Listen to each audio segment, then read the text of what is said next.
Good day, everybody. We want to talk about negotiations today. There is great applicability between negotiations in the workplace and negotiations in just about anything else we have in life. In fact, 3/4 of the world's population buys or sells something at a fixed price, at some types of price. The value of goods and services are determined by what a buyer will pay and what a seller will offer it for. And that's what happens in labor negotiations. The price is what an employee will charge for their services. And of course, on the opposite end, you have managers and you have owners who are willing to pay a certain price. So you enter into the negotiations process to determine how much you'll pay for that employee and how much that employee wants. With unions and labor relations, much of that occurs through what's called collective bargaining. Unions represent a number of people, not just one. And there's power in negotiating more employees. That's why many of the unions today are quite large. You have much more power, more bargaining power, the more people that you represent. If you represent 80 to 90% of employers' workforce, you have great sway on what you're going to be negotiating for. So you go through the negotiation process. It's a process we use when we have something to sell and somebody has something that they want to buy. Never forget this fact, though. You need to make yourself as valuable as possible, whether you're an employer or an employee. The more valuable you are, then, of course, the more you can charge. If there's few people that have what you have, if you're a union and you represent the workers, and as a result of representing the workers, they're the best workers in the industry, they're the best trained, they offer employers the most, they can't get that anywhere else, and employers will have to pay more for it. What's happened over the years is that the workers that a union represents are much more common across the industry. Workers in unions make about 30% more than those who are non-union.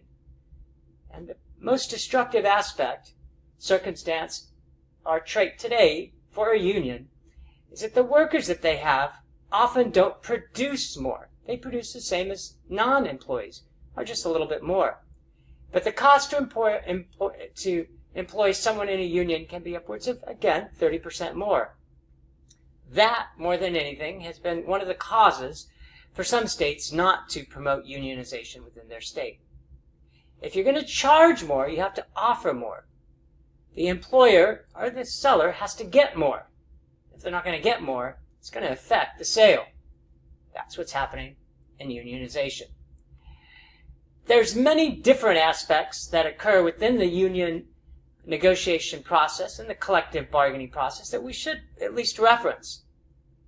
One is, in order to be successful, you have to prepare. I once read that presentation without preparation always leads to devastation. That means you need to prepare. You have to ignore the give and get principle. In negotiations, it's not giving something to get something. You have to make sure that each party is obtaining what they most need. If they both need it, then we have to figure out a way for both to get it. It's not, if I get it, no one else can. We, of course, don't use intimidating behavior anymore. We can't be impatient because these processes can take quite a long time. And we never want to talk so much that we don't listen. If you talk, you can only hear yourself. You can only gain from what you say. But if you actually listen to somebody else, you can gain much more. That leads to how to effectively negotiate. Whether you're a union or managers, there are some rules that you may want to follow to effectively negotiate. First, you have to be honest and keep your word. In all my years of negotiation, there's nothing worse. There's nothing more catastrophic and destructive to an organization, to an employee, to the reputation, to HR, to management, than somebody who doesn't keep their word. Once lost, it's almost impossible to get back. Second is you have to keep emotions in check. I've learned that negotiations is a terribly traumatic experience. People are looking for more money for their lifestyle, maybe to put their kids in a better school, to move to a better neighborhood. It's highly emotional. Highly charged is the word that we would use. And so during this experience, you have to keep your emotions in check. We talked about preparing. The third aspect of good negotiations is to make sure that you prepare for every negotiations. It takes 2 and 3 times more effort to prepare than actually to be in the meetings. 4, I've referenced this as well. You have to have patience. You have to be able to listen, and listen to people who actually have something to say. It may not be important to you, but it's important for them to say it. So you actually have to listen and make sure that they understand that you think it's important as well. 5th, data. The terms that we use today is data-driven. So you have to have facts, statistics at your ready. If somebody says productivity is going down, you have to make sure that you can prove that it is going down or going up. If somebody's saying that the organization is making too much profit, you have to be able to say with absolute certainty and honesty what the real figures are. And lastly, is more of a personal aspect, and that is, remember the importance of face saving.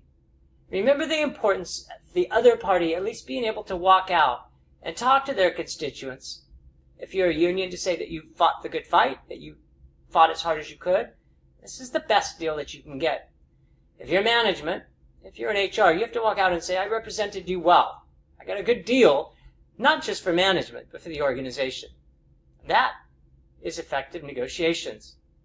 More than anything, it's understanding that if you work collaboratively with a union, if unions work collaboratively with management, then you have a chance of creating a workforce that is directed towards the betterment of the organization. With that, hope everybody has a great week.